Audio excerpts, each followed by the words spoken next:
The Audi's dashboard read 6:47 p.m. when the engine coughed once, twice, then died completely. Victoria Bennett had exactly 17 minutes to make the turn onto Highway 36 before missing the window for her conference call with the Singapore office. A call that would determine whether Bennett Logistics secured the Pacific Rim expansion she'd spent 3 years engineering. Instead, she found herself coasting to a stop on a gravel shoulder somewhere between civilization and the kind of mountain silence that made successful people nervous. Her phone showed one bar, then none, then one again. A cruel tease. The October sun was already bleeding orange behind the peaks and the temperature had dropped 15 degrees in the last hour. She'd closed a $40 million deal in Denver that morning, commanding a room of 40 executives with the kind of precision that came from clawing her way up from nothing. Now she couldn't even convince her car to start. 3 attempts at the ignition yielded nothing but expensive German slunts. She stepped out onto the shoulder, her Louboutins crunching against loose stones. The heels had cost more than some people's monthly rent, but they weren't designed for mountain emergencies. The irony wasn't lost on her. All the money in the world couldn't change the fact that she was stranded on a deserted road with no cell service and a dead battery. That's when she heard the engine. Not the smooth purr of another luxury sedan, but the honest rumble of something built for work rather than status. A Ford F-250 emerged around the bend, its paint faded to that particular shade of silver that came from years under the Colorado sun. The truck slowed, pulled behind her disabled Audi, and a man stepped out. He was tall, broad-shouldered, in the way of someone whose strength came from use rather than gym memberships. His work shirt bore the stains of honest labor grease on the sleeves, a name patch over the pocket she couldn't quite read from this distance. 40, maybe. The kind of weathered that suggested he'd earned every year. Trouble with the car. His voice hit her like a physical thing. Low, warm, with an edge of capability that suggested he'd dealt with worse problems than a broken-down Audi. Something about it tugged at a memory she couldn't quite grasp, like a song heard through a wall. Won't start. I don't know what's wrong. He approached with the easy confidence of someone who understood machines in ways that couldn't be taught. Didn't ask permission before popping the hood. Just leaned in with the kind of practiced efficiency that spoke to decades of solving problems. His hands moved with certainty, checking connections, testing terminals.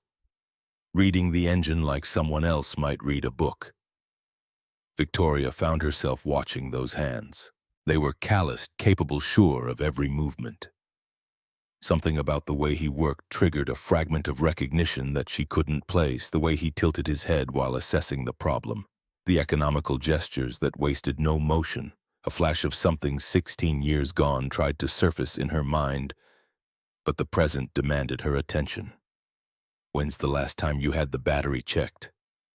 I bought this car 6 months ago. I assumed the dealer handled all that. A slight smile crossed his face, not mocking, just the quiet amusement of someone who'd seen this scenario before. He walked back to his truck, rummaged through a toolbox in the bed, returned with a wrench. The whole process took maybe 90 seconds, but Victoria felt something shift in that time. This man moved through the world differently than anyone in her orbit. No urgency to prove himself, no angle to work, just straightforward competence. He tightened something she couldn't see, then straightened up. Wiped his hands on his jeans, a gesture so familiar it made her chest tighten for reasons she couldn't name. Try it now. She slid back into the driver's seat, turned the key. The engine roared to life, smooth and perfect, as if it had never failed. Relief flooded through her, followed immediately by that particular embarrassment that came from being rescued when you'd built a career on never needing rescue. Thank you. God, thank you so much. He closed the hood, wiped his hands again. That gesture. Why did that gesture feel like déjà vu? Just a loose battery terminal. Happens sometimes with new cars. The dealer probably installed it too quick, didn't torque it down proper. Victoria reached for her purse, pulled out her wallet, but he was already shaking his head before she could extract any bills. Let me pay you. Seriously, how much do I owe you? Nothing. She blinked. In her world, everyone wanted something. Everyone had an angle. The concept of free help didn't compute. No, really, I insist. You just saved me from missing the biggest meeting of my quarter.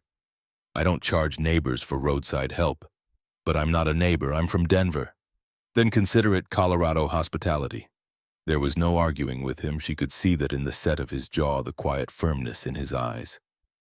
This wasn't false modesty or some manipulative play to make her feel indebted.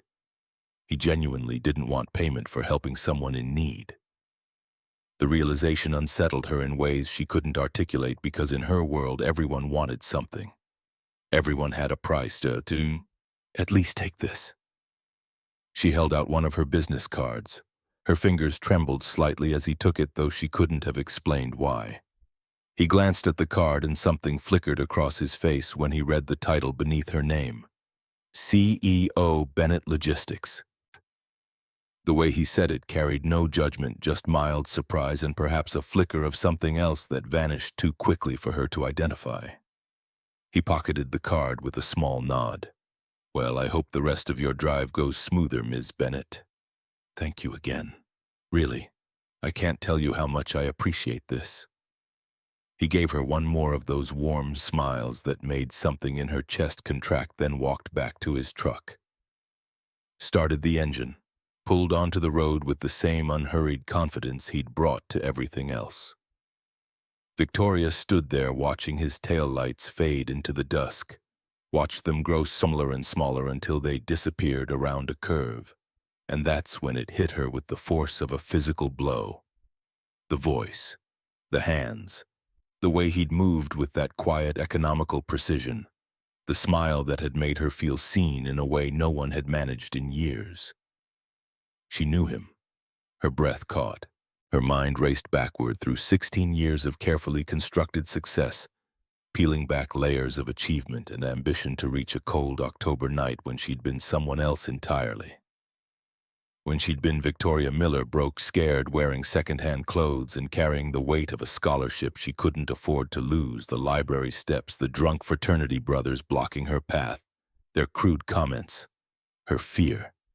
And then he'd appeared, a guy from her physics class, someone she barely knew beyond comparing notes and discussing problem sets. He'd stepped between her and them with a quiet authority that made the drunk boys back off without a single punch thrown, his calm voice cutting through their aggression. Guys, I think you should head home. They'd walked back to her dorm together, talked for hours on those steps. She'd felt something she'd never felt before in her hardscrabble life, seen. Understood. Safe in a way that had nothing to do with physical protection and everything to do with being recognized as fully human. His name had been Michael Sullivan. They'd discussed their dreams that night, sharing confessions that felt monumental in the darkness. She told him about wanting to change the world through business to prove someone from her background could build something meaningful. He'd shared his own aspirations, simpler but no less genuine. Wanted to work with his hands, build things, maybe own his own shop someday where he could help people and make an honest living. When the sun came up, he'd kissed her, soft and gentle, like she was something precious that might break if he wasn't careful. It had been her first real kiss, the kind that meant something beyond fumbling teenage experimentation. 1 week later, he'd vanished from campus like smoke. She'd searched desperately, asked everyone who might know where Michael Sullivan had disappeared to. But he'd deleted his minimal social media, changed his phone number, left no forwarding address. It was as if he'd never existed at all. Eventually, through a classmate who knew someone who knew his roommate, she'd learned the truth. His mother had been diagnosed with cancer, stage 4. He'd had to drop out, go home, take care of her. No money for tuition anymore, no time for anything except survival and caregiving. Victoria had been heartbroken, but she'd channeled that pain into fuel. If she couldn't have Michael, she could at least prove to herself that the girl he'd seen that night, smart, capable, destined for something more, had been real. She'd worked harder, studied longer, graduated with honors, and launched herself into the business world with single-minded determination born from having no safety net. Every deal closed, every competitor outmaneuvered, every quarter of growth had been proof that she wasn't that scared girl anymore. She was someone who mattered, someone with power and influence and a name that commanded respect. But she'd never forgotten Michael Sullivan, now standing on this mountain road with her engine running and his taillights long gone. Victoria pulled out her phone. The bar of service flickered back. She opened Google with hands that shook. Sullivan Auto Repair, Ridgemont, Colorado. The search results appeared immediately. A simple website that probably hadn't been updated in years. Photos of a modest garage on what looked like a small-town main street, and there a picture of him. Michael standing in front of the shop, arms crossed, wearing that same quiet smile. Older, more weathered, but unmistakably him. The reviews painted a picture that made her throat tight. Customer after customer praising his honesty, his fair prices, his willingness to help people who couldn't afford full repairs. Mike fixed my car for free when I had no money and 3 kids to feed, Sarah J. He taught my grandson basic mechanics instead of charging me for simple maintenance. Robert K. These weren't just testimonials about a good mechanic. They were evidence of a good man. She switched to Facebook, found his public profile. The photos there stopped her heart. Michael with a little girl who had his warm brown eyes. Dark curls that caught the light. 8 years old, judging by the captions. Emma. Science fair projects, soccer games, camping trips. A simple life documented in snapshots that radiated more genuine happiness than any of Victoria's carefully curated business success photos ever had. No wife visible in any recent images. She scrolled back looking for context and found it in an obituary that made her eyes burn with tears. She hadn't cried in years. Rebecca Sullivan, née Morrison, died March 15, 2020 in a car accident on Highway 70. Age 32, beloved wife, devoted mother to Emma, age 4, elementary school teacher who touched countless young lives, survived by her husband Michael and daughter Emma. Victoria closed her eyes, overwhelmed by emotions she couldn't name. Michael had built a life without her, married someone, had a child, lost his wife in the kind of sudden tragedy that reshaped everything. He'd carried on somehow, raising his daughter alone while running a business and apparently being the kind of person who helped stranded strangers without expecting payment. And through all of that, he'd had no idea that the scared girl he'd rescued 16 years ago had been thinking about him. Measuring her success against the memory of someone who'd made her feel worthy of protection and care, the question burning in her chest wasn't whether she had the right to step back into his life. It was whether she had the courage to find out if any part of him still existed in the man he'd become. And if any part of that girl he'd stayed up all night talking to still existed in the CEO she'd turned herself into. Victoria sat in her car for another 10 minutes, engine idling, mind racing. Then she made a decision that terrified her more than any board presentation ever had. She pulled up her assistant's number. "Jessica, I need you to clear my schedule for the rest of the week. Yes, I know about Singapore. Reschedule it. Tell them I have a family emergency because I'm about to do something either very brave or completely insane and I need time to figure out which." The drive back to Denver passed in a blur. Her penthouse felt emptier than usual when she arrived, all glass and steel in expensive emptiness. No sounds except traffic from the street below. No one waiting to hear about her day. No one to share the small victories that made life meaningful. She spent the night on her laptop learning everything she could about the man who'd fixed her car. Sullivan Auto Repair had been open for 12 years. Modest operation, but solid. The kind of business that survived on reputation rather than advertising. Customer loyalty built on fair dealing and honest work. His dead wife had been beautiful. The obituary photos showed a woman with warm eyes and an easy smile. A teacher who'd clearly loved her work. The kind of person who left holes in communities when they died too soon. Emma appeared in countless photos. Smart, serious, with her father's quiet intensity and her mother's warmth. Science projects that showed real talent, soccer teams and camping trips and birthday parties. a childhood built on stability and love despite the devastating loss. Victoria found herself wondering what it must have been like for Michael, losing his wife when his daughter was so young, learning to be both parents, figuring out how to braid hair and pack lunches and check homework while running a business that demanded his physical presence every day. She'd conquered boardrooms. He'd conquered the impossible mathematics of single parenthood. By 3 in the morning, she'd made her choice. She'd go back to Ridgemont, find a legitimate reason to thank him properly, see if there was anything left of what they'd shared that night or if it had been nothing more than a moment that meant everything to her and barely registered for him. The lie was transparent even to herself, but she clung to it anyway as she rented a cabin on the edge of Ridgemont, telling herself this was about closure, about putting 16-year-old ghosts to rest. Tuesday morning found her driving back through the mountains with a bag of expensive sandwiches from a Denver deli and a stomach full of nerves. Sullivan Auto Repair looked exactly like its photos, a modest building on Main Street sandwiched between a hardware store and a coffee shop with hand-painted signs. She parked across the street, sat there for 5 minutes, suddenly uncertain. What was she doing here? What could she possibly say that wouldn't sound desperate or delusional? But before she could talk herself into leaving, Michael looked up from under the hood of a Chevy truck, saw her car through the bay window, waved a friendly gesture to someone he'd helped yesterday, recognition without memory. There was no backing out now. The shop smelled like motor oil and metal, familiar scents that triggered more memories of that night when he'd explained physics concepts using car engines as examples, making theory concrete in a way their textbook never had.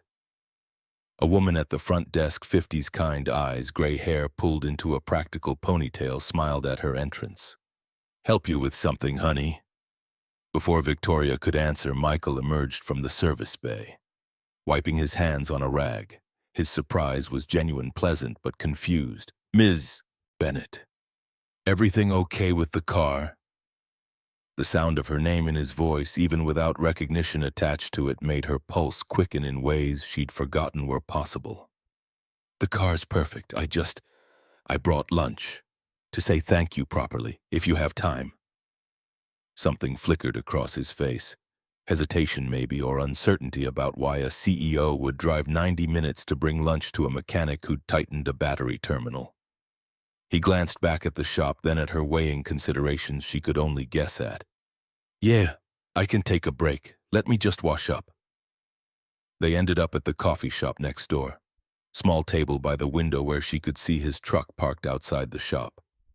Victoria had brought sandwiches from an upscale Denver deli, suddenly hyper-aware of how out of place the expensive packaging looked in this simple mountain town. Michael unwrapped his without comment, but she caught the slight raise of his eyebrows. The sandwiches probably cost more than his lunch budget for a week. The realization made her feel foolish and out of touch. "You didn't have to do this. I wanted to. You saved me from missing the biggest meeting of my quarter." He took a bite, chewed thoughtfully. When he spoke, his voice carried a note of genuine curiosity mixed with something that might have been wariness. "Can I ask you something?" Victoria's heart jumped. "Of course. Yesterday when you gave me your card, Victoria Bennett, CEO. You're that Victoria Bennett. I looked you up last night after I got home." The admission surprised her, sent a flutter of something hopeful through her chest even as his next words crushed it. "You've done incredible things. Built an empire from nothing, apparently. Forbes profile, TED Talk, the whole package. So I have to ask, why are you really here?" Victoria set down her sandwich, hands trembling slightly. This was it, the moment where she could tell the truth or maintain the pretense that this was just gratitude. "I told you, to thank you. People like you don't drive 90 minutes each way to bring lunch to a small-town mechanic. So what is this really about?" His voice was gentle but firm, the same tone he'd used with those drunk fraternity brothers 16 years ago. Not aggressive, just absolutely certain of his boundaries. Victoria felt the walls she'd built around herself, CEO armor designed to intimidate and impress, crumbling under that steady gaze. "You think I'm slumming it?" That this is some kind of charity? Hurt flashed across his features, quickly masked. I don't know what to think. You're a CEO. I fix cars and go home to frozen dinners and an 8-year-old daughter. We live in different worlds. We didn't always. The words escaped before she could stop them, hanging in the air between them like a challenge. Michael's expression shifted, confusion mixing with something that looked like concentration, as if he were trying to solve a puzzle with missing pieces. What do you mean? Victoria took a breath, committing to the truth now that she'd started down this path. Westfield University, 16 years ago, we had physics together, Professor Morrison's class. Michael's eyes widened slightly, the sandwich forgotten. I was only there for 3 semesters, had to leave when my mom got sick. I don't... October 23rd, outside the library.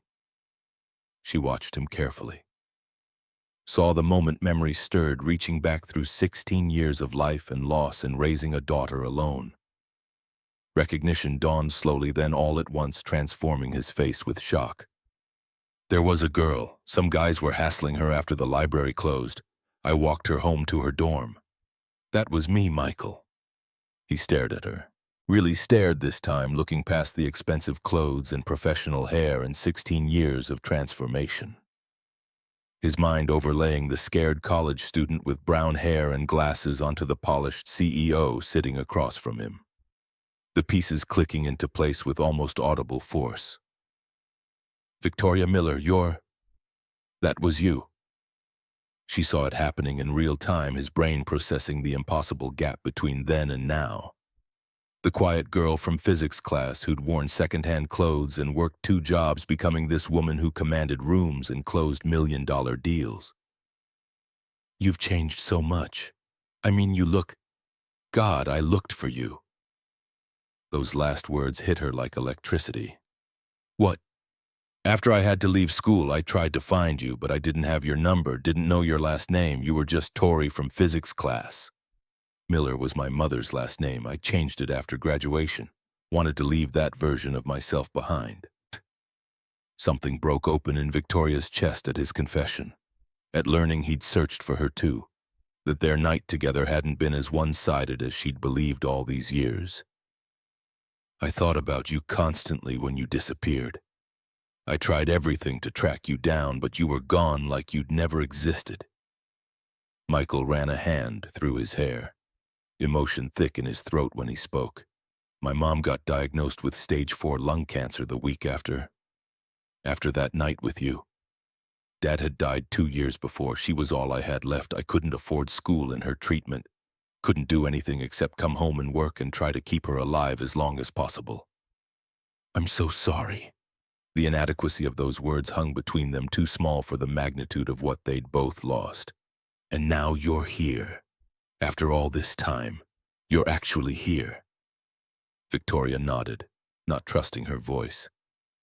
Michael reached across the table, his hand hovering near hers, not quite touching, but close enough that she could feel the warmth of his skin. I can't believe it's you. I can't believe I didn't recognize you yesterday. I look different, 40 pounds lighter, different hair, contact lenses instead of glasses, 16 years of becoming someone else. No. He shook his head, his voice rough with something that sounded like regret. You look exactly the same where it counts. I couldn't let myself believe that someone like you would remember someone like me. The words landed like a physical blow, revealing depths of insecurity she hadn't expected. Before Victoria could respond, before she could tell him that he'd been the measuring stick for every man she'd met since the coffee shop door opened with a cheerful jingle. A yellow school bus was visible through the window, and a little girl with dark curls and Michael's warm brown eyes bounded through the door, backpack covered in NASA patches bouncing against her small frame. Dad! Emma stopped short when she saw Victoria sitting with her father, her expression shifting from excitement to something more guarded. The transformation was immediate and unmistakable, a child who'd learned to protect what mattered most. Who's this? Michael's voice carried warmth but also a note of something Victoria couldn't quite identify. Caution, maybe, or the particular care of a single parent navigating his daughter's reaction to new people. "This is Victoria, an old friend from college." Emma approached the table slowly, assessing Victoria with the brutal honesty only children possessed. Her gaze took in the expensive clothes, the manicured nails, the designer purse, cataloging differences between this stranger and the life she knew. "Hi." Victoria smiled, trying to project warmth without pushing too hard. "Hi, Emma. It's nice to meet you." The girl didn't smile back, didn't soften the way children often did when adults showed them friendly attention. "Are you going to be Dad's girlfriend?" The bluntness of it made Michael wince. "Emma, that's not... We're just talking." But Emma kept her eyes on Victoria, waiting for an answer with the patience of someone who'd learned that adults often lied to children about important things. "Your dad and I knew each other a long time ago. I'm just visiting." The answer satisfied nothing, but Emma seemed to accept it as the best she'd get. She turned to Michael, her whole demeanor shifting back to the excited child who'd bounced through the door. "Can we go home? I'm hungry and I have homework about friction and you promised to help." "Of course, sweetheart. Let me just..." He looked at Victoria, apology written in every line of his face. "I should go." Emma was already heading for the door, clearly expecting her father to follow immediately. Michael stood, hesitated, then spoke in a voice low enough that only Victoria could hear. "This is a lot. You showing up after 16 years. I need to think about what it means. What you want. I just wanted to see you again. To know if there's anything left of what we had that night. If the guy you remember still exists." The vulnerability in his question stripped away pretense. "Yes." Michael looked out the window where Emma waited by his truck, arms crossed in a posture that mirrored his own defensive stance. "I'm not that college kid anymore, Victoria. I'm a widower raising a daughter who lost her mother when she was 4. I fix cars to pay the bills and I go home to microwave dinners because I never learned to cook anything else. That's my life. It's small and it's simple and it's nothing like what you've built." "Who says I built something better?" The words came out sharper than she'd intended, but they carried truth she'd been avoiding for years. Michael studied her face, searching for something she hoped he'd find. "You should go back to Denver.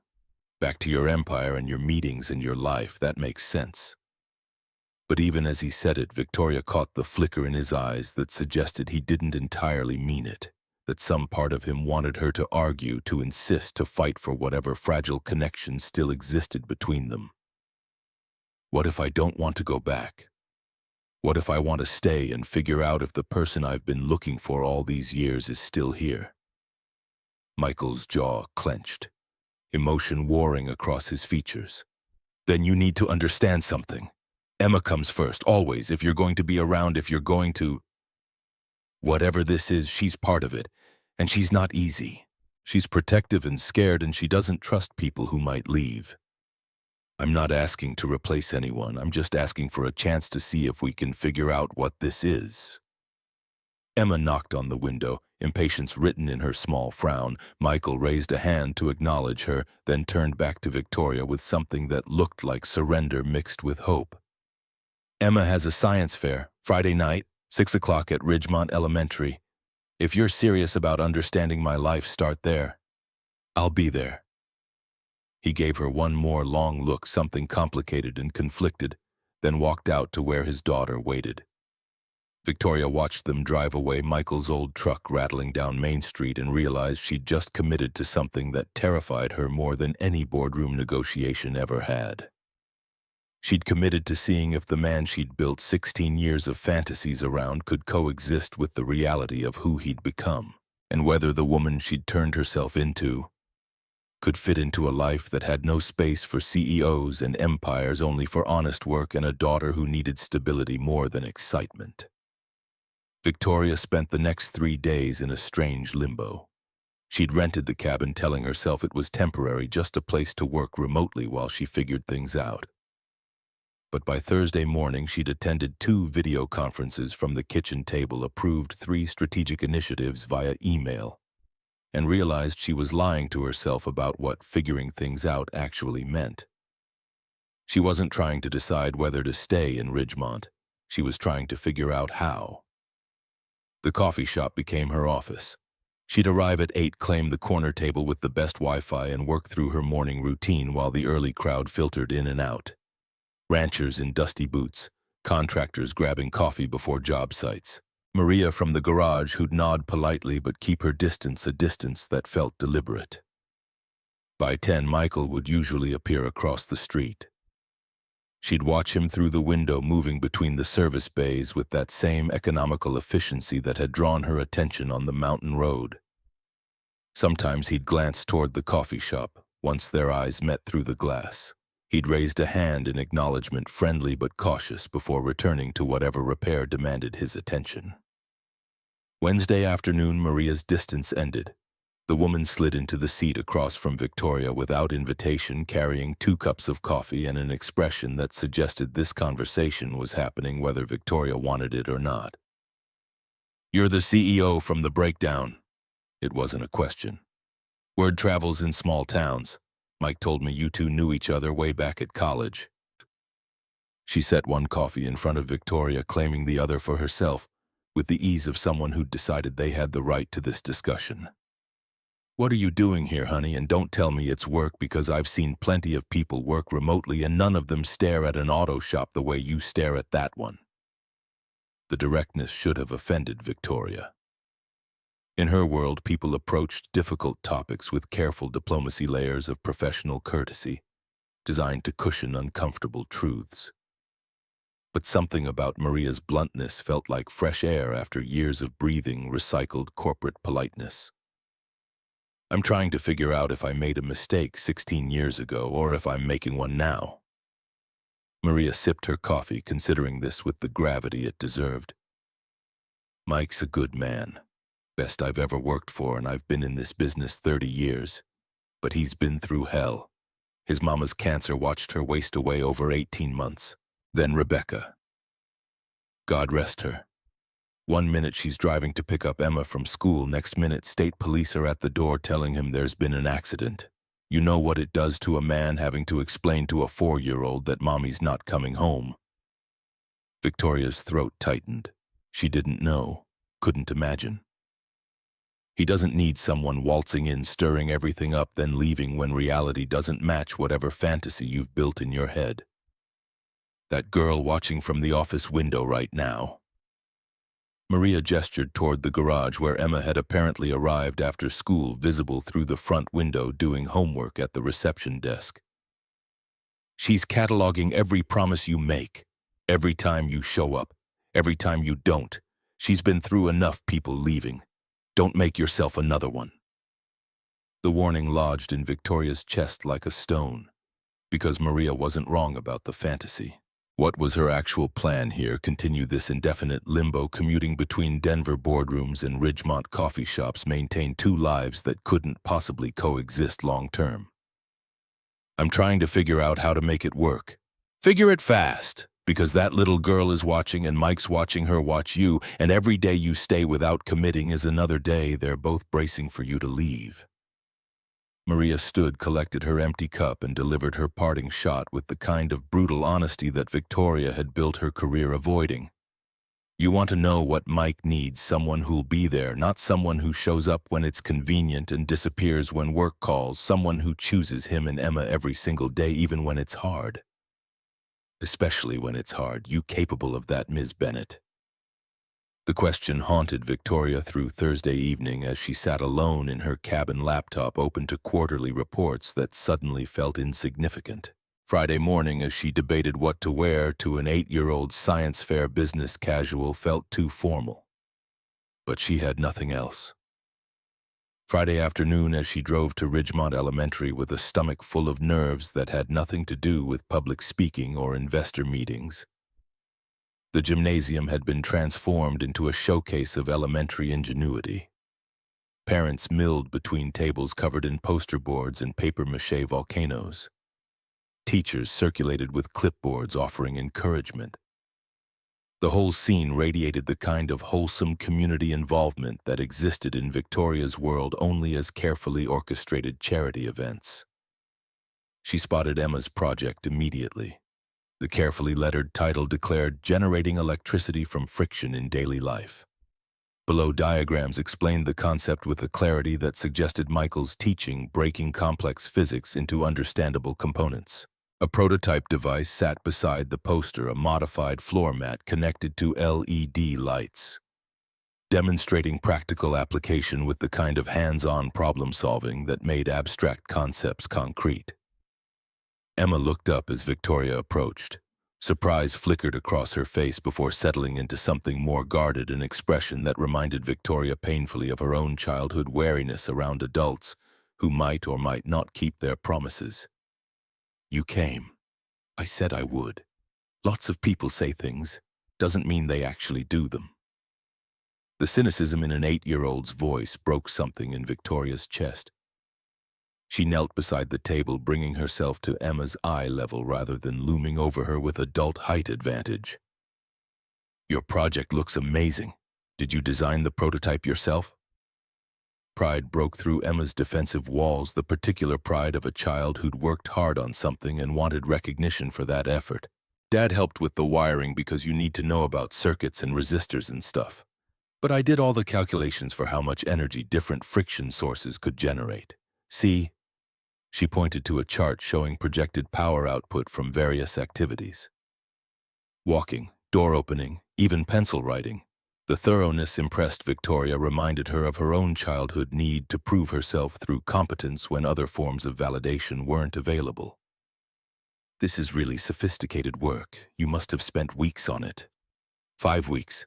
And I tested everything myself to make sure the math was right, not just theory. Before Victoria could respond with the praise Emma clearly deserved, the poster board support began tilting backward. Someone had bumped the table behind them, throwing off the weight distribution. The whole display threatened collapse. Victoria's hand shot out on instinct, catching the board before it could fall.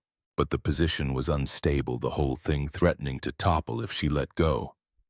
And she couldn't reach the back to stabilize it without releasing her grip on the front. "Emma, I need something to prop up the back. Do you have extra supports?" "No, I use them all for the base structure." Panic edged into the girl's voice, the kind that preceded tears in children who prided themselves on not crying, who'd learned early that falling apart wasn't an option. "The judges are coming in 5 minutes. If this falls and gets messed up..." Victoria scanned her surroundings, looking for anything that could work. Her purse sat on the floor beside the table, inside her business card holder. Those cards were thick stock, substantial enough to work if she could create the right angle. Her mind shifted into problem-solving mode, the same flow state that had built her company. "I have an idea. Do you trust me?" Emma nodded, desperation overriding suspicion. Victoria pulled out her card holder with her free hand, extracted a handful of cards and began folding them into triangular supports with one-handed origami born of necessity.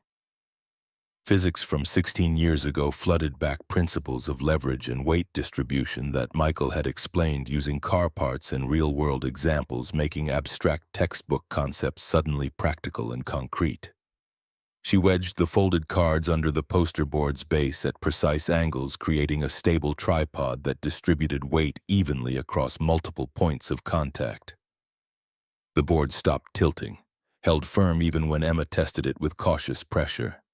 "How did you know to do that?" "Your dad taught me. Same class where we met. He explained physics using actual things instead of just formulas, car parts, household items. Stuff you could touch and understand. Made it all make sense in a way textbooks never did." Something shifted in Emma's expression, curiosity breaking through the defensive walls she'd erected. "Dad's really smart about stuff like that. He can fix anything." "He is. And so are you, judging by this project." The judges arrived before Emma could respond. 3 teachers armed with clipboards and encouraging smiles. They asked technical questions that Emma answered with growing confidence, explaining her methodology and findings with the clear voice of someone who knew her subject cold. Victoria stood back, watching the girl who'd been so hostile transform into an enthusiastic scientist discussing her passion. When the judges moved on to the next table, Emma turned to Victoria with something that might have been the beginning of a smile. "Thank you for helping with the board. I was really scared it would fall and ruin everything. Teamwork. Your dad taught me that too. Always use what you have to solve the problem in front of you. You really knew Dad a long time ago, didn't you? Like you actually remember him, not just making it up to be nice or something." The question carried weight beyond its simple words. Emma trying to determine whether Victoria's interest in her father was genuine or some incomprehensible adult game. "I knew him, and he was one of the best people I'd ever met, still is apparently."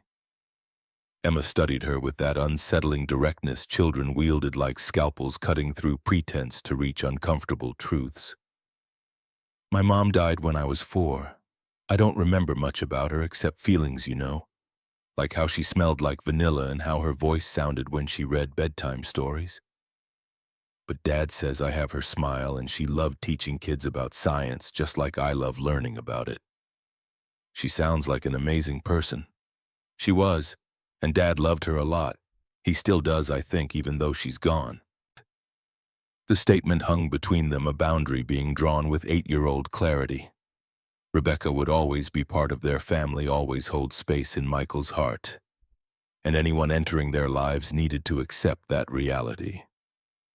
Victoria was searching for the right response when Michael's voice cut through the gymnasium noise. "Emma, I made it." He rushed over, still wearing his work shirt with fresh grease stains his face. Carrying the particular stress of a parent who'd promised to be somewhere and nearly failed.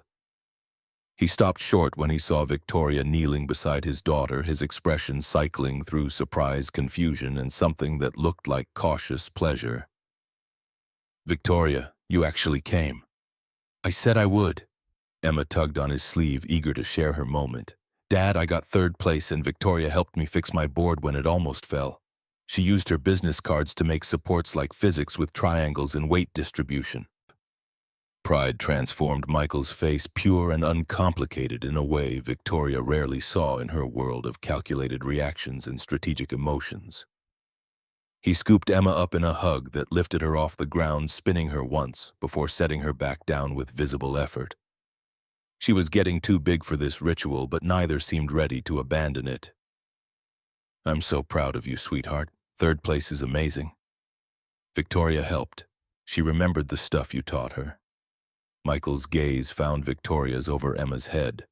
Something complex and searching in his expression, gratitude mixed with uncertainty about what her presence here actually meant. "She was always a better student than I was, remembered things I'd forgotten I knew." The judges were announcing final winners, drawing families toward the front of the gymnasium. Emma grabbed both adults' hands, pulling them along with the unself-conscious assumption that they belonged together. Victoria felt Michael's fingers tense in Emma's grip, caught between following his daughter's lead and maintaining the boundaries he'd tried to establish. They stood at the edge of the crowd as the principal praised all participants and handed out certificates to category winners. Emma bounced on her toes when her name was called, rushing forward to accept her award with a grin that did indeed echo her mother's in its unguarded joy. Victoria could see it in the Facebook photos she'd memorized. When Emma returned, clutching her certificate and ribbon like treasures, Michael suggested they celebrate with ice cream from the local shop. Emma agreed with enthusiasm, then turned to Victoria with an expression that mingled hope and residual wariness. "Do you want to come? Dad makes really good sundaes at home." The invitation clearly surprised Michael, but he didn't contradict his daughter. Instead, he looked at Victoria with a question in his eyes that went deeper than dessert, asking whether she was ready for the next step into their lives, however small it might seem. "I'd love to, if that's okay with your dad." Michael hesitated only a moment before nodding. "Yeah, that's okay. More than okay, actually." They walked to the parking lot together, Emma chattering about her project and the other displays she'd seen, her natural enthusiasm breaking through the protective shell she'd worn earlier. Michael's truck was parked next to Victoria's rental sedan, and Emma climbed into the back seat of her father's vehicle with the automatic movements of routine. "Follow us. It's about 10 minutes if you don't get stuck behind the mail truck." Michael's directions were simple, but his voice carried undercurrents of significance. He was inviting her into his home, into the life he'd built without her, and both of them understood this meant something beyond dessert. The drive gave Victoria time to process what she was doing. Following a man she'd known for one night 16 years ago to a house full of memories she hadn't been part of creating. Her hands gripped the steering wheel tighter than necessary as she navigated the turns Michael had described. His house sat at the end of a cul-de-sac, a ranch-style structure that showed its age but wore it with dignity. The yard was small but maintained. A basketball hoop with a weathered net stood sentinel in the driveway. Emma led the way inside with the confidence of someone on home territory, dropping her backpack by the door with practiced ease. Victoria stepped through the entrance more carefully, taking in details that told stories without words. Photos chronicled Emma's growth from infant to present, many, including the beautiful woman with warm brown eyes who must have been Rebecca. School artwork covered the refrigerator door. A pair of small sneakers sat by the coat rack beside Michael's work boots. Everything spoke of a life built on modest means and strong foundations. Priorities that had nothing to do with impressing visitors. Michael moved through the space with the economy of someone who'd learned to navigate single parenthood through necessity rather than choice. Pulled ice cream from the freezer, gathered toppings, set out bowls without wasted motion. Emma climbed onto a kitchen stool and began directing the construction of her sundae with specific requirements about chocolate to vanilla ratios that clearly came from long-established family tradition. Victoria found herself drawn into their chaos despite having no idea what she was doing. Her culinary experience extended to ordering from upscale restaurants and occasionally reheating takeout in her penthouse microwave. The domestic ritual of hot fudge and whipped cream felt foreign and unexpectedly wonderful. You have to put the fudge on first while the ice cream's still cold so it gets hard and makes that shell thing. Emma's instruction carried the authority of someone who'd perfected this process through repetition. "Like this." Victoria drizzled chocolate with uncertain precision. Emma leaned over to inspect, nodded approval, then demonstrated the proper application of whipped cream with artistic flourishes that suggested she took this seriously. They ate at the kitchen table, Emma bouncing between bites to share details about other science fair projects she'd seen. A solar oven made from pizza boxes, a model of tectonic plates using graham crackers and frosting. Her enthusiasm was infectious, breaking through the careful distance she'd maintained earlier, revealing glimpses of the bright, curious child underneath the protective wariness. Michael watched his daughter with visible pride, but Victoria caught him glancing at her too, assessing, uncertain, trying to reconcile the woman sitting in his kitchen with the girl he'd walked home 16 years ago. After Emma finished her sundae and disappeared upstairs to get ready for bed, the adults were left alone in the kitchen with the comfortable silence of melting ice cream and unspoken questions. "She likes you. That's unexpected." Michael's observation carried surprise tinged with something that might have been concern. "I helped with her poster board. Emergency bonding over near disaster tends to fast-track relationships. Still, Emma doesn't usually warm up to people this quickly. She's been burned too many times by adults who promise things they don't follow through on. Teachers who say they'll help with projects, then don't. Friends' parents who invite her to things, then cancel. She's learned to keep her distance until she's sure." The weight of that statement settled between them. "Don't make promises to my daughter unless you intend to keep them. Don't become another person who disappears from her life." "I'm not going anywhere, Michael." The words came out more certain than she felt, but saying them made them feel more real. A commitment taking shape before she'd fully thought through the implications. "You don't know that. You have a company in Denver. A whole life that doesn't include small-town mechanics and 8-year-old girls with too many questions. Maybe I'm tired of that life. Maybe I've been looking for this without even knowing it. Michael began clearing bowls with movements that suggested he needed something to do with his hands. Victoria recognized the deflection. He was struggling with vulnerability in ways that mirrored her own discomfort with emotions she couldn't quantify or control. You can't just walk away from everything you've built because of one night 16 years ago and some feelings that might not even be real anymore. What if they are real? What if they're more real than anything I've felt in the last 16 years?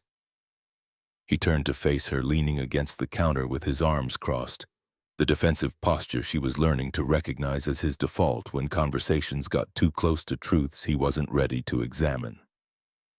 Then we're both in trouble, because I've been trying really hard not to feel anything and you're making that impossible. The confession hung in the air between them, raw and honest in ways that corporate negotiations never allowed. Before Victoria could respond, Emma's voice called from upstairs. "Dad, I need help with my hair. There's a tangle." Michael's expression shifted to something between relief and frustration at the interruption.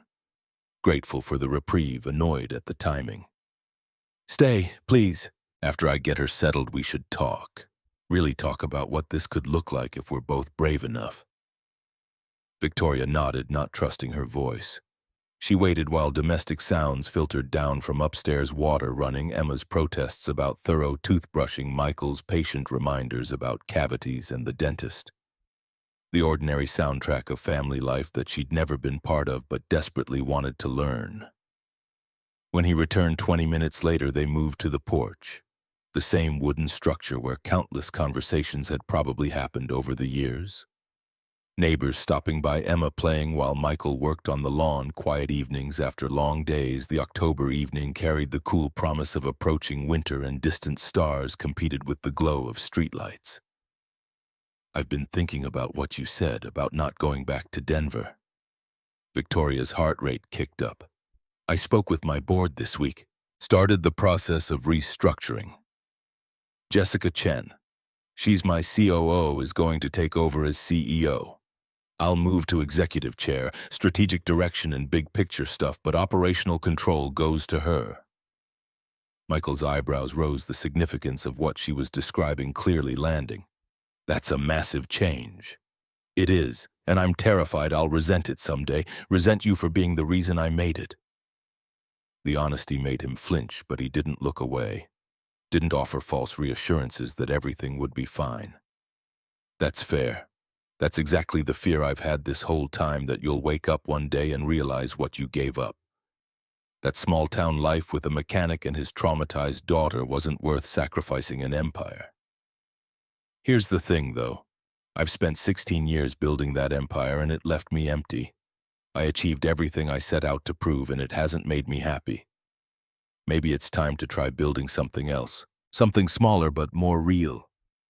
And if it doesn't work, if we try this and it falls apart, then at least we tried. At least we didn't spend another 16 years wondering what if." Michael reached for her hand across the space between their chairs, his calloused fingers threading through hers with a gentleness that made her throat tight, his thumb tracing circles on the back of her hand, in a gesture that felt both new and ancient, like something they'd done 1,000 times before and were just now remembering. "I can't promise this will be easy. Emma's got issues from losing her mom that therapy helps with, but that doesn't make them disappear. She has nightmares sometimes, panic attacks when I'm late picking her up from school. The shop doesn't make much money. We're comfortable, but nothing like what you're used to. Our life is small and sometimes boring and built around soccer schedules and homework and Friday night movie marathons with popcorn that gets everywhere. Maybe I don't want what I'm used to anymore. Maybe I want small and boring with people who matter." His thumb continued those slow circles, the repetitive motion soothing in ways she couldn't articulate. "I need to know you're serious, that you're not going to wake up in 6 months and realize you made a terrible mistake giving up your CEO life for a mechanic in the middle of nowhere, Colorado. Then let me prove it. Give me time to show you I'm not going anywhere, however long it takes." How much time? However long you need. I've waited 16 years already. I can be patient now that I found you again. He pulled her closer, his free hand coming up to cup her face the way he had in the kitchen doorway that first night Emma had interrupted. This time there was no 8-year-old to break the moment. No reasons to hold back except the ones they created themselves. When he kissed her, it carried all the weight of 16 years and 2 weeks, and the terrifying possibility of a future neither could predict but both wanted to try for. His lips were warm, certain speaking promises that words couldn't quite capture. Victoria felt something in her chest crack open a door she'd kept locked since that dawn on the library steps, finally swinging wide, letting in light she'd forgotten existed. They broke apart when breathing became necessary, foreheads resting together in the darkness. This is insane. We barely know each other anymore. Then we'll learn. Day by day, moment by moment, we'll figure each other out. What if Emma doesn't accept this? She's been through enough. I can't put her through more uncertainty, more people coming in and out of her life. She called me today when she needed help. She's already accepting it more than you realize. Michael pulled back enough to see her face in the dim porch light, studying her with the intensity of someone trying to read a map in failing visibility. Okay, we try this. Slow because of Emma, but we try. Slow works for me. They sat on that porch until past midnight, talking about logistics and fears and hopes, with the honesty of people who'd already hurt each other and survived it. Victoria would keep her cabin for now, maintaining some independence while they figured out what this relationship looked like in practice rather than theory. Michael would work on trusting that she wouldn't disappear at the first sign of difficulty. Emma would be included in decisions that affected her because she'd lost enough without also losing agency in her own life. When Victoria finally drove back to her cabin in the small hours of Saturday morning, the future still terrified her. But for the first time in 16 years, the fear came packaged with hope instead of emptiness. She'd made the leap. Now she just had to pray she'd land somewhere soft instead of shattering on impact. The next 4 weeks unfolded with a rhythm that felt simultaneously natural and impossible. Victoria split her time between Denver and Ridgemont, learning to navigate both worlds without losing herself in either. Mondays and Tuesdays found her in boardrooms working with Jessica on the transition of operational control. The rest of the week she worked remotely from her cabin, or increasingly from Michael's kitchen table while Emma did homework beside her. Jessica proved herself more than capable as CEO. Q3 revenue jumped 22% under her operational leadership, validating Victoria's decision to step back in ways that quieted her lingering doubts about whether the company could survive without her constant presence. Emma's comfort with Victoria grew in fits and starts. Some days she'd casually ask for help with homework or request that Victoria drive her to soccer practice. Other days she'd retreat into careful formality, testing whether this new person would stay when the novelty wore off. Victoria learned to read the signals, to give space when needed and show up consistently when invited. The real test came 4 weeks after the science fair. Victoria was working at the coffee shop, a video conference with the Singapore office about the Pacific Rim expansion she'd been engineering, when her phone buzzed with an unfamiliar number. She almost ignored it, focused on the faces on her screen, discussing logistics networks and shipping routes. But something made her glance down. The area code was local to Ridgemont. She muted her microphone, answered quickly. "This is Victoria. Ms. Bennett, it's Emma. Can you come pick me up?" The tremor beneath the words triggered immediate alarm. Something was wrong. "Emma, where are you? Where's your dad?" "I'm at soccer practice, but Dad got stuck on a tow call out on Highway 70 and Mrs. Peterson can't wait anymore because her baby has a doctor appointment. And I don't know what to do, and I tried calling Dad, but he's not answering, and..." Fear beneath the words, carefully controlled but unmistakable. "I'm coming right now. Where's the field?" Emma gave directions in a voice trying hard to stay steady. Victoria was already grabbing her things, closing her laptop mid-conference, without explanation heading for her car. "I'll be there in 10 minutes, sweetheart. Stay where you are. I'm on my way." She broke every speed limit getting there. The soccer field sat behind the elementary school, mostly empty now in the fading afternoon light.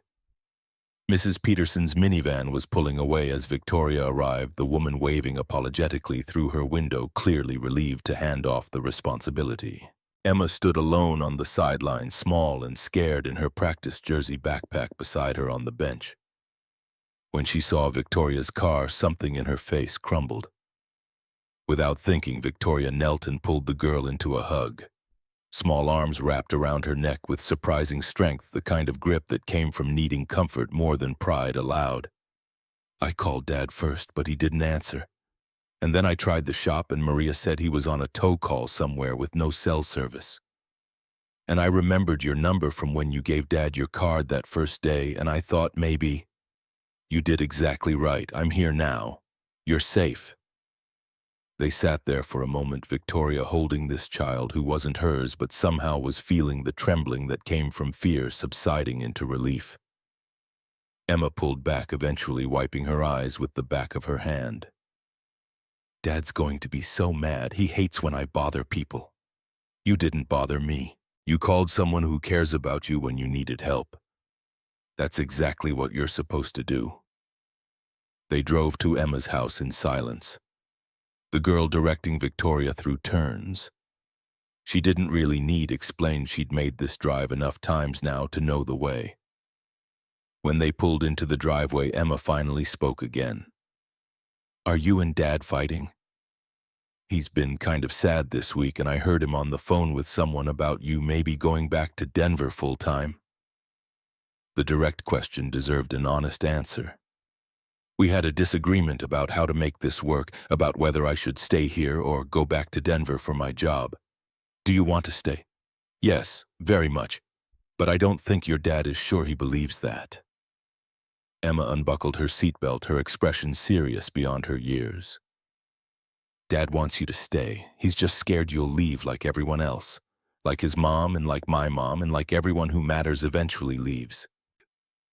The insight from an 8-year-old carried more wisdom than Victoria had managed in weeks of overthinking. Before she could respond, Michael's truck pulled into the driveway. His face cycled through confusion and concern when he saw Victoria's car, saw Emma climbing out. Emma ran to her father with tumbling explanations about practice and Mrs. Peterson and calling Victoria. Michael listened, his eyes finding Victoria's over his daughter's head. With an expression she couldn't quite read, gratitude mixed with something more complicated. Thank you for picking her up. I had a breakdown on Highway 70, took longer than I expected to get the guy sorted. I tried calling Mrs. Peterson but couldn't get signal. It's fine. I'm glad Emma called me. Emma tugged on Michael's sleeve with the impatience of someone with important information.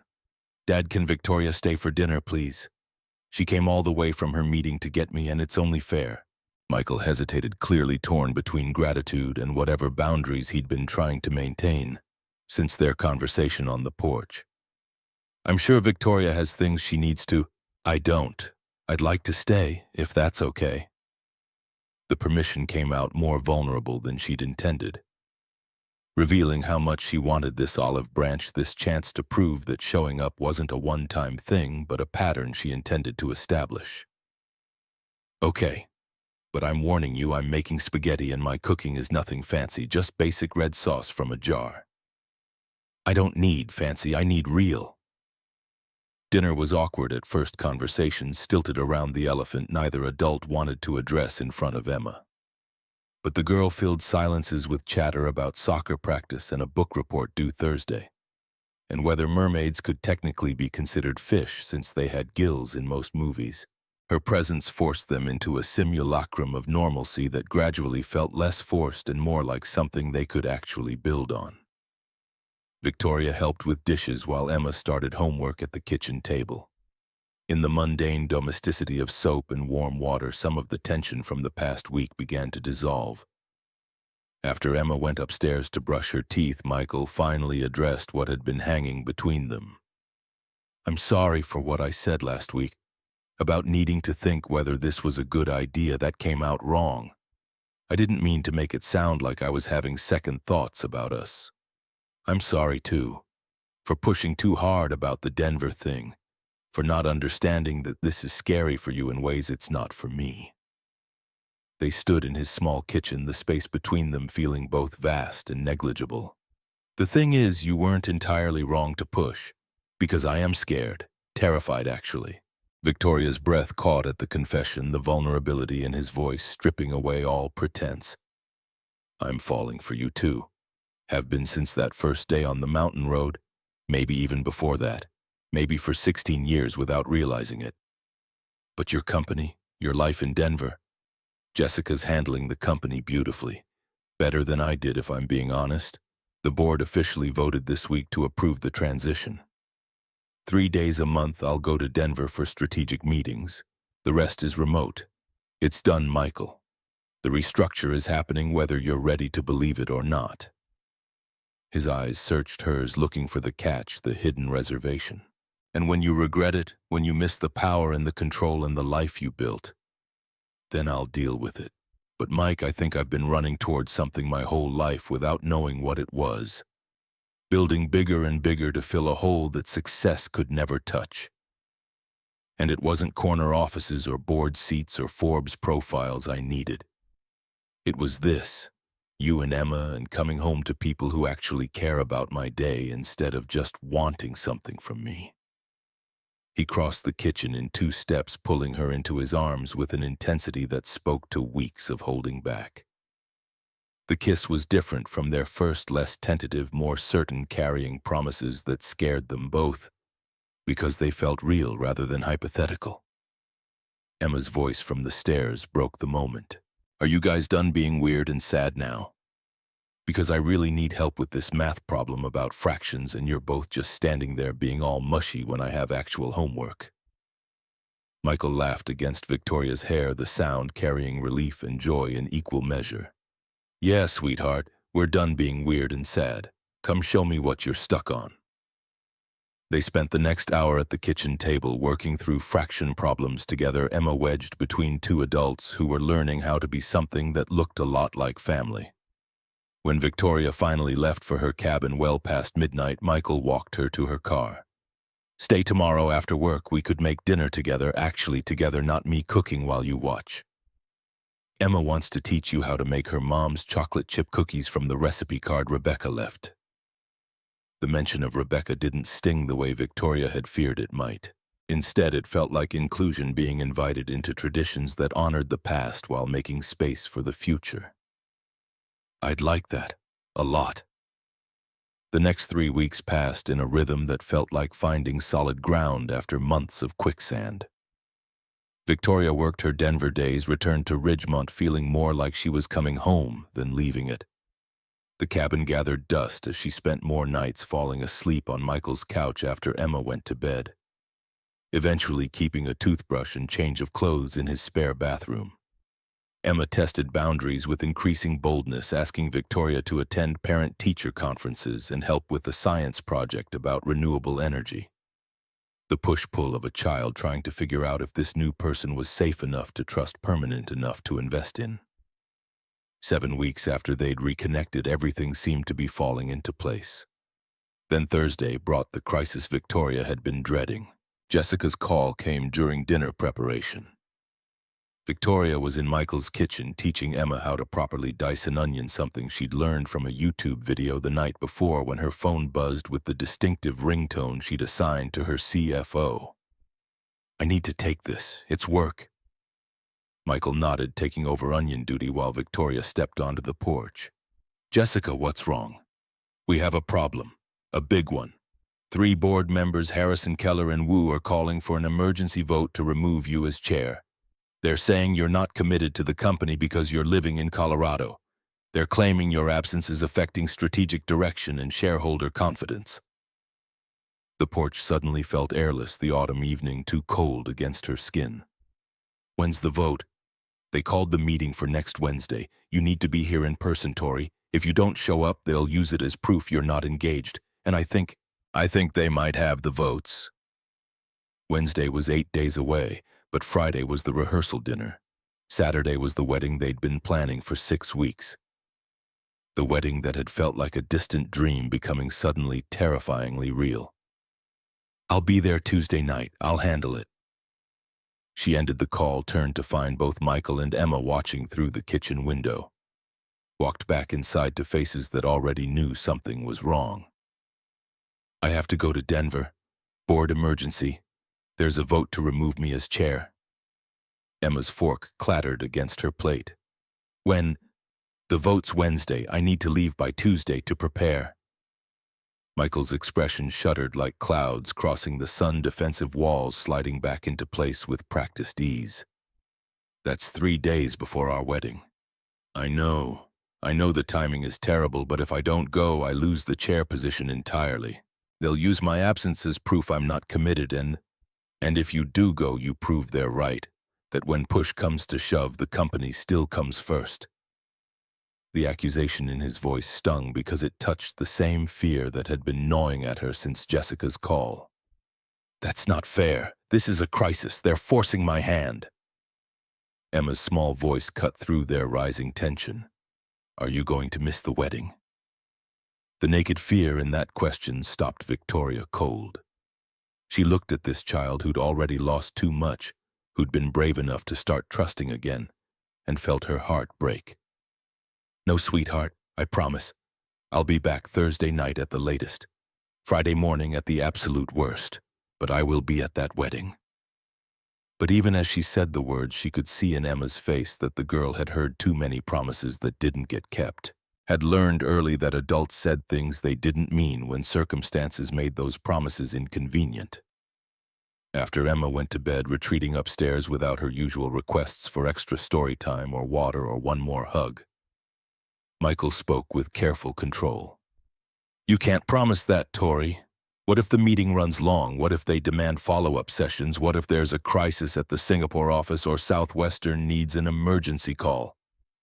Then I'll walk out. Michael, the wedding is Saturday. I will be there. Nothing is more important than that. You said the same thing about being here for Emma, about not letting work pull you away, but here we are 3 days before we're supposed to get married and you're running back to Denver because a board meeting is more important than... Don't you dare finish that sentence. Her voice came out sharper than intended, fed by guilt and fear and the terrible suspicion that he might be right. This isn't running. This is handling a crisis so it doesn't destroy everything I've built over 16 years.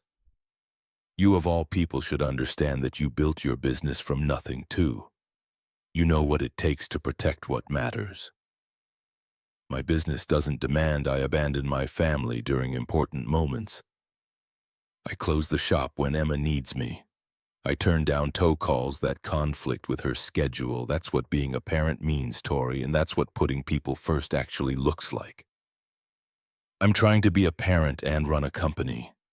I'm sorry if that's not good enough for you, but this is my reality. I can't just pretend the Denver piece doesn't exist because it's inconvenient. They stared at each other across the kitchen island, familiar territory turned battlefield. Michael's jaw worked, emotions warring across his face. Maybe you should go. Go handle your board. And while you're there, maybe think about whether you're really ready for this life or if you're just playing house until reality gets too hard. The words landed like a slap. Victoria grabbed her purse, her laptop bag, fighting tears that would only make this worse. I'll be back Thursday. Count on it. She left without looking back, afraid that if she did, she'd see confirmation in his eyes, that she was making the same choice that had kept her alone for 16 years. Choosing work over people, power over love, the familiar safety of achievement over the terrifying vulnerability of actually letting someone matter. The drive to Denver passed in darkness and doubt. Victoria's hands clenched the wheel tighter than necessary, knuckles white against black leather. The headlights carved tunnels through mountain night, and she replayed the fight in her mind. Michael's words, Emma's fear, her own defensive justifications that rang hollow even to her own ears. Her penthouse felt alien when she arrived. Expensive furniture and designer art that belonged to someone she wasn't sure she wanted to be anymore. The floor-to-ceiling windows offered views of Denver's glittering skyline, a vista that had once represented success, but now just felt like distance from what actually mattered. But her laptop held the real crisis. Board emails escalating in urgency and accusation. Harrison's formal language barely concealing his contempt, Keller's concern about fiduciary responsibility, Wu's pointed questions about whether a chair could effectively lead from rural Colorado. Victoria spent Saturday and Sunday building her defense, marshaling data about the company's performance under Jessica's operational leadership, documenting her continued involvement in strategic decisions, preparing arguments about the changing nature of leadership in a remote work world. Monday brought preparation that felt more like armor than strategy. She rehearsed her talking points, anticipated objections, built backup plans for every possible attack vector. This was familiar territory boardroom battle where she'd always excelled. Tuesday afternoon, she got a text from Michael. Just 3 words. "Emma's asking?" She stared at those words for 10 minutes before responding. "Tell her I'll be there." His reply came 5 minutes later. "Tell her yourself." He was right. She called and Emma answered on the second ring. "Mom." The single word hit like a physical blow. Not Ms. Bennett, not even Victoria. Just Mom, said with the careful hope of a child who desperately wanted to believe but had learned not to count on anything. "Hey, sweetheart, I wanted to call and check in. How's school?" "Fine. We're learning about the water cycle. Did you know that the water we drink now might have been drunk by dinosaurs millions of years ago?" "I did not know that. That's amazing." Silence on the other end. Then quietly, "Are you coming back for the wedding?" The vulnerability in that question shredded Victoria's heart. "I promise him. I will be there. This meeting is Wednesday and I'm flying back Thursday afternoon no matter what happens. You're going to have to deal with me as your mom whether you like it or not." A small laugh. Tentative but real. "I like it. I'm just scared you'll change your mind. People do that sometimes. I know they do. And I know I can't prove anything with just words. But I'm going to show you with actions, okay? Starting with being at that wedding." "Okay." After they hung up, Victoria sat in her pristine living room and made a decision that terrified her more than any board vote ever could. Wednesday morning brought the reckoning. Victoria arrived at the Bennett Logistics office at 8:30, 90 minutes before the scheduled meeting. The building felt foreign despite having her name on it. She'd spent years conquering this space, and now it felt like visiting a museum of someone else's life. Jessica met her in the lobby, concern etched across her features. "They're out for blood, Tori. Harrison's been working the other directors all week. He's got a PowerPoint presentation about leadership continuity and shareholder confidence. Let him present. I've got numbers that matter more than his slideshow." The boardroom filled at 9:55. 9 directors, all in expensive suits, all carrying the particular gravity of people who controlled billions in market capitalization. Victoria took her seat at the head of the table, the chair's position she'd fought so hard to keep. Harrison called the meeting to order with formal precision. "We're here to address concerns about leadership effectiveness and commitment. Over the past 4 months, our chair has been largely absent from Denver operations, conducting business from Colorado. This has raised questions about strategic oversight and shareholder confidence." He pulled up his presentation. Slides documenting her reduced physical presence at the office. Graphs showing through carefully selected data minor variations in stock price that he attributed to leadership uncertainty. Quotes from unnamed shareholders expressing concern about focus. It was a professional hit job delivered with the kind of corporate politeness that made accusations sound like regrettable necessities. When he finished, Director Keller spoke up. "Victoria, we appreciate everything you've built here, but the role of chair requires presence, engagement, visibility. Can you honestly say you're providing that from Ridgemont?" This was it, the moment where she could play defense, make excuses, promise to change, or she could bet everything on a different approach. Victoria stood, walked to the presentation screen, and replaced Harrison's slides with her own. "You want to talk about performance? Let's talk about actual numbers instead of cherry-picked anxiety." Her first slide showed revenue growth. Q3 had jumped 22% under Jessica's operational leadership, the strongest quarter in company history. Customer satisfaction is at all-time highs. Employee retention improved 15% since the restructure. Our Singapore expansion is ahead of schedule. These aren't accidents. They're the result of brilliant operational leadership from Jessica combined with strategic direction that doesn't require me to be physically in this building. She advanced to the next slide. You're worried about shareholder confidence. Our stock price is up 18% since I moved to executive chair. The market isn't punished uncertainty. It's rewarding improved performance. Harrison tried to interrupt, but Victoria kept going. Here's what I think is really happening. Some of you are uncomfortable with the idea that a chair can be effective without being in the office 80 hours a week. You're uncomfortable with the implication that presence and productivity aren't the same thing. And frankly, some of you just don't like that I'm choosing life over endless work. She paused, let that land. I'm getting married Saturday to a man who matters more to me than any title. I'm becoming mother to an 8-year-old girl who needs stability more than I need power. I spent 16 years building this company to prove I was worth something. Turns out I was measuring with the wrong metrics. Director Chen, her longtime supporter, spoke first. The numbers support Victoria's position. Performance is objectively better, not worse. But what about when performance slips? Harrison's voice carried an edge. What happens when there's a crisis that requires physical presence?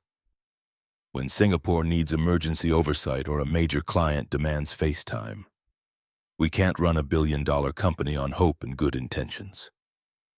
Victoria met his eyes. You're right that we can't run on hope. But we're not. We're running on results. And if those results ever decline to where the board loses confidence, then you vote me out. That's how this works. But you don't get to preemptively remove me based on hypotheticals and your personal discomfort with remote work. I move we vote. Harrison's jaw was tight. All in favor of removing Victoria Bennett as chair? 3 hands went up. Harrison, Keller, Wu. All opposed, 6 hands, Chen, Rodriguez, Okafor, Park, Thompson, and surprisingly Bennett, the newest director Victoria had appointed. Motion fails, chair retained. But Victoria wasn't finished. One more thing. I'm selling 30% of my shares, 15% to Jessica as part of her compensation package. 15% to a new employee stock program, effective immediately. Shock rippled through the room. Even Jessica looked stunned. You're giving up majority control. Keller's voice carried disbelief. I'm giving up the illusion that I need it.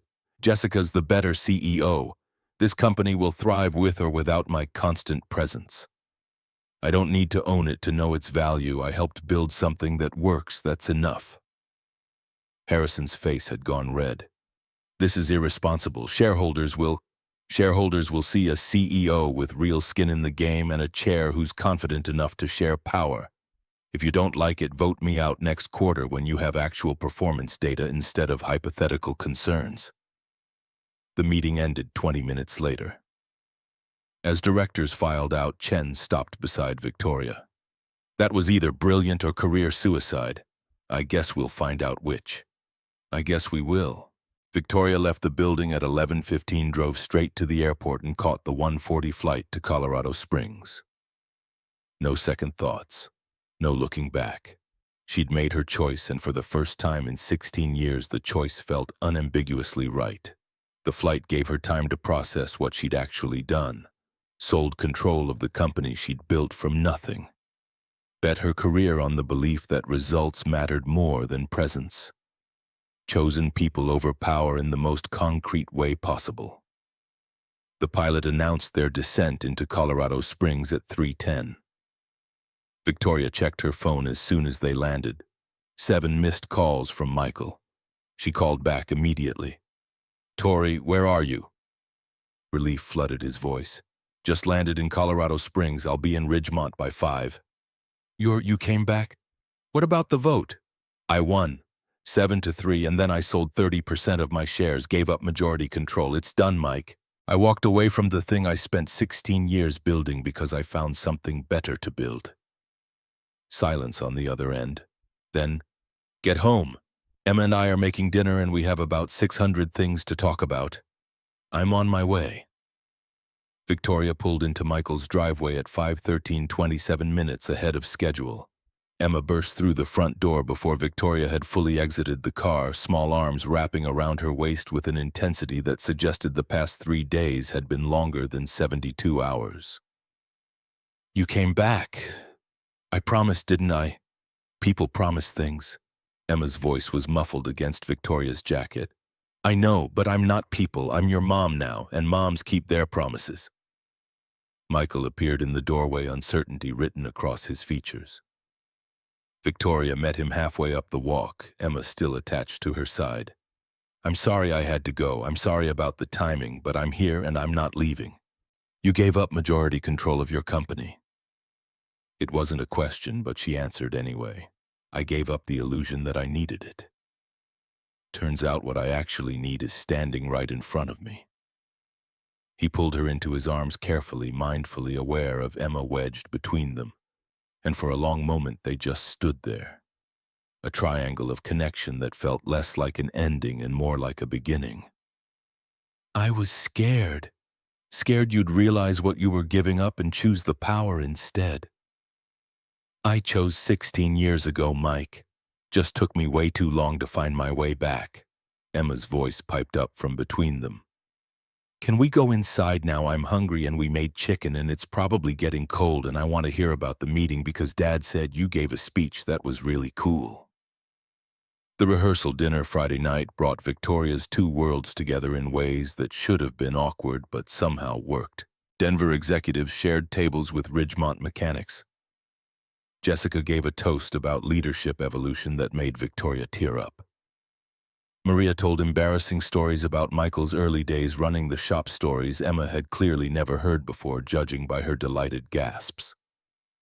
But it was Grace Morrison, Rebecca's mother, who pulled Victoria aside during dessert with an expression that suggested this conversation had been coming for weeks.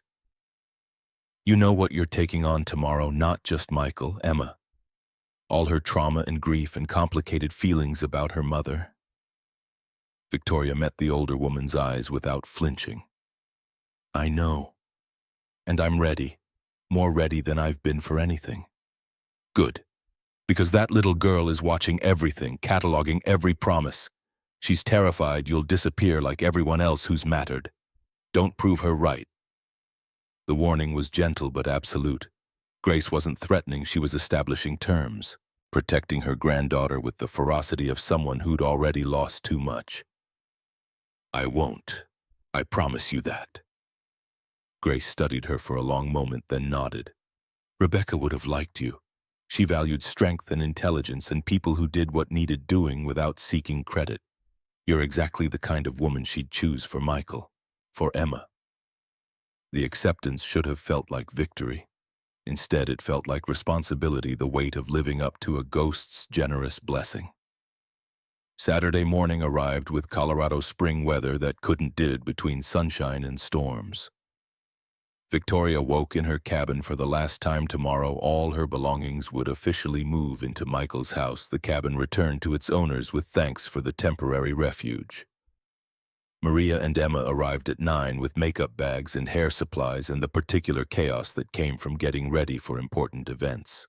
Emma vibrated with excitement, her earlier reservations about the wedding completely replaced by genuine joy. "Mom, I brought the thing we talked about for your hair." She pulled out a garment bag with reverent care, extracted Rebecca's wedding veil. The lace was delicate, timeless, carrying the weight of 3 generations of marriages. Victoria's throat tightened. "Are you sure, Em? This was your mom's? Mom, Rebecca would want you to have it. She'd be happy today, she'd like you, and she'd be glad Dad and I aren't sad anymore." Maria helped secure the veil while Emma supervised with the seriousness of someone who took this responsibility very seriously. When Victoria finally stood in her simple white dress, not designer, just beautiful, with Rebecca's veil framing her face, Emma's eyes went wide. "You look like a princess, like the kind from movies who saves herself instead of waiting for rescue." Best compliment I've ever received. The ceremony at Ridgemont Community Church brought together 100 people who had no business sharing space but somehow created community through their presence. Denver board members sat with garage mechanics.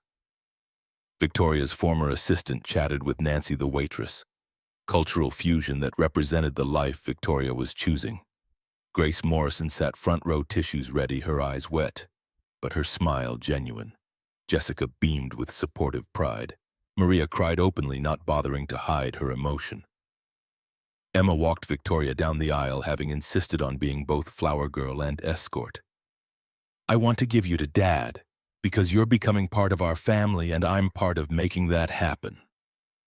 Michael waited at the altar in a new suit that showed he'd taken this seriously, that he understood the magnitude of what they were promising. His eyes found Victoria's as she appeared at the church entrance, and the emotion that crossed his face made every difficult choice worth it. The minister was the same woman who'd married Michael, and Rebecca, who'd presided over Rebecca's funeral, who knew this family's history intimately. Her opening words acknowledged the complexity without dwelling in it. We gather to witness not just the joining of two people, but the formation of a family. Victoria comes not only as Michael's wife, but as Emma's mother, and that is both beautiful and sacred. Michael's vows came first, his voice steady despite visible emotion. Victoria, 16 years ago, I talked to a girl all night and knew she was special. But life separated us, and I thought I'd missed my chance. I thought that kind of love, the kind that sees you truly, not just your achievements or your potential, only came once. But you proved me wrong. You came back. You stayed. You love Emma like she's yours. You sacrificed an empire to build a family with us. Today I'm not just gaining a wife. I'm completing what was broken, and I promise to spend every day earning this gift, the gift of you and Emma in my life. Victoria's turn came, tears already streaming despite Maria's careful makeup work. Michael, you showed me what it meant to be seen, truly seen for who I was, not what I could become. I spent 16 years building an empire, trying to prove I was worthy of the girl you talked to all night. But I was building the wrong thing. Real success isn't measured in revenue or market share. It's measured in moments like this, in the family we're creating, in love big enough to honor the past while embracing the future. You and Emma taught me that home isn't a penthouse or a title. It's where someone waits for you, where someone cares about your day, where love is simple but real. I promise to be here every day with everything I have. I promise to love Emma fiercely and honor Rebecca's memory. I promise to build a life with you worth the sacrifices we both made to get here. The minister invited them to exchange rings. But before Michael could slide the titanium band onto Victoria's finger, Emma stepped forward. Wait, I have something to say. She pulled out a folded paper, carefully smoothed it, and began reading in the clear voice of someone who'd practiced. Dear Mom Rebecca, I know you're in heaven. I miss you every day. Your smile, the way you read to me how you said I could be anything I wanted. Today I have another mom, Mom Victoria. She doesn't replace you. Nobody could. But she loves me and loves Dad. She helps with homework and comes to my games and makes Dad smile again. I think you'd be happy today. I think you'd like her. I love both my moms, and that's okay. The church erupted in tears. Grace sobbed openly in the front row. Michael pulled both Victoria and Emma into an embrace that included all of them. The minister, visibly moved, waited for the moment to settle before completing the ceremony. By the power vested in me, I now pronounce you husband and wife. Michael, you may kiss your bride. The kiss was tender, reverent, carrying promises about futures they'd build together and pasts they'd honor. When they turned to face their guests, Emma stood between them, holding both their hands, making clear that this marriage was about all three of them. The reception at Sullivan Auto Garage had been transformed with string lights and borrowed tables and a fusion menu that mixed Denver catering with Ridgemont potluck dishes. Victoria's board members learned line dancing from local ranchers. Mechanics explained transmission repair to fascinated investors.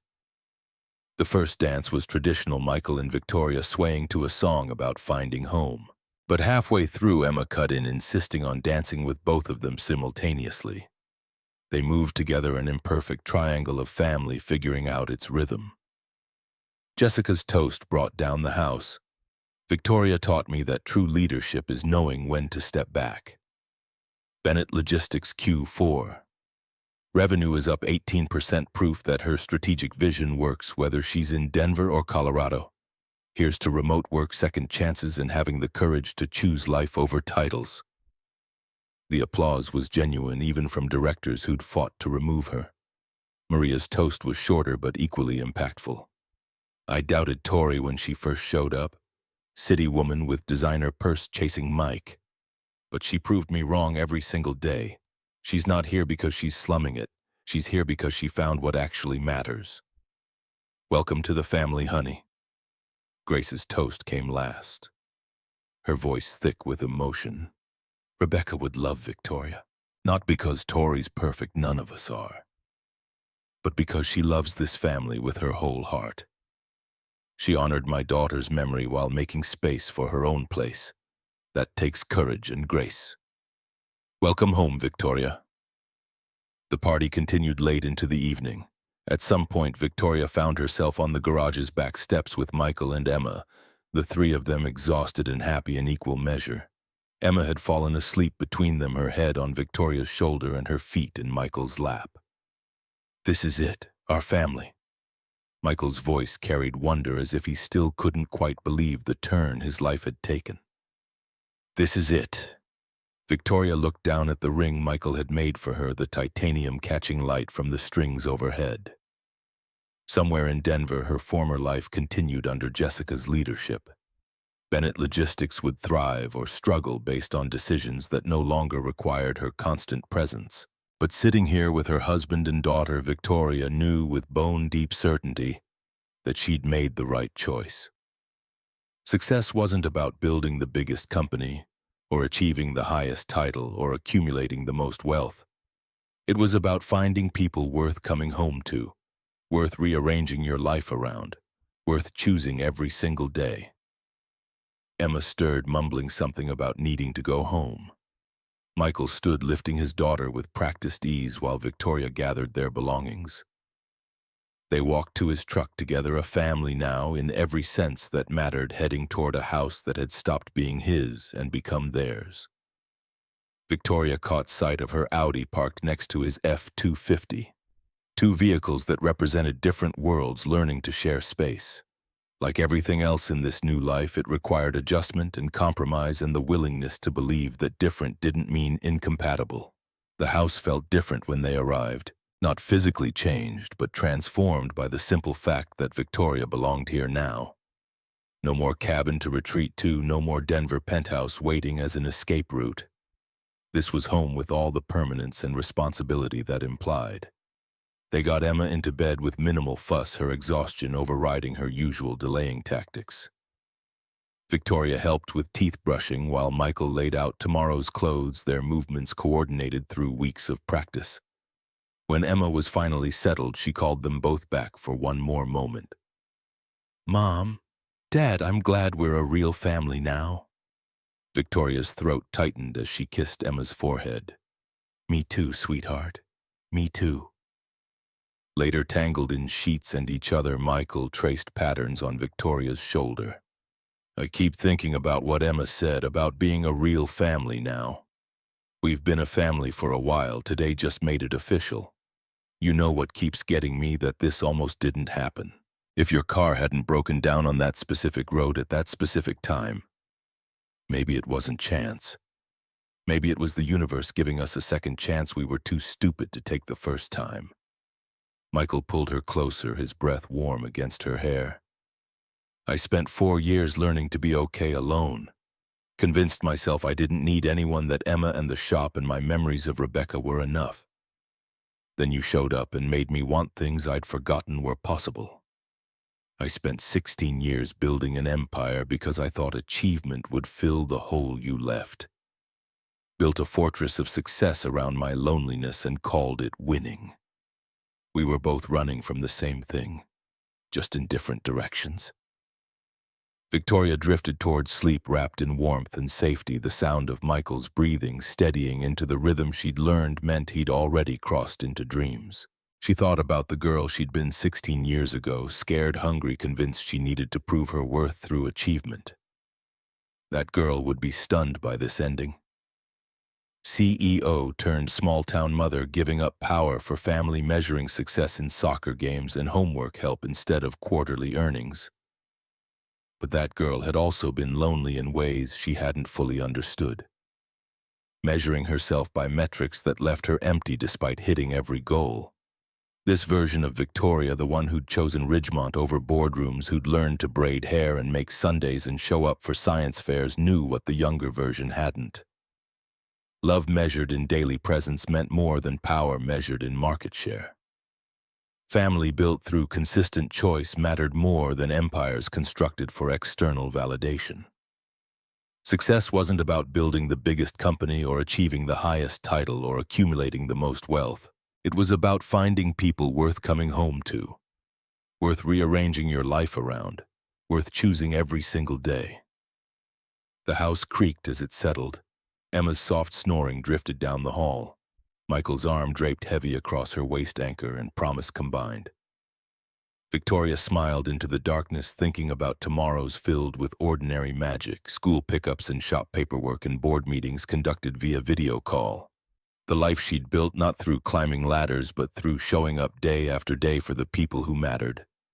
Sometimes the stranger who stops to fix your car on a mountain road isn't a stranger at all. Sometimes they're the answer you've been searching for, the home you didn't know you needed, the future you gave up trying to imagine.